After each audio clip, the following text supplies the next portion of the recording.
Chemical हे खत आहे का विष आहे ते? विष आहे ती. विष आहे की नाही? हो. केमिकल दिल्यावर नापीक होणार हो. आणि वैदिक दिल्यावर सुपीक सुपीक होणार. हे आता एवढा रिझल्ट आहे. मला वाटतं आणि जर मी कंटिन्यू जर वापरलं पुढच्या पिकाला अजून मला 4 पिकं ह्याच्यावर काढायची. मेच्या 1 तारखेला लागण करायची, पण कसं झालेलं आहे हे सप्ताह का नाही याची गॅरंटी नाही. हे महत्वाचं आहे. दोघं तिघ जण रोपवाटिकावली म्हणतात काय अजूनही आत्ता चालू झालं.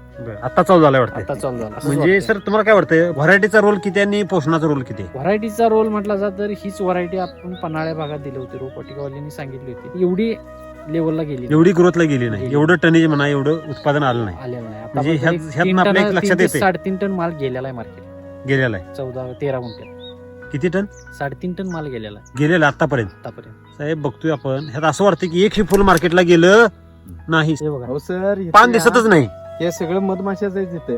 है की नाही? होय. आज आवाज यायला लागला, पतंग उडले. होय. पान दिसत नाही आता. हम्म. जागी जागी असं किती आहे बघा. खाली दिसतंय का बघा पान.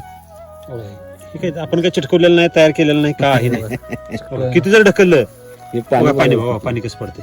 एवढं पाणी ते वजन घेऊन बसले.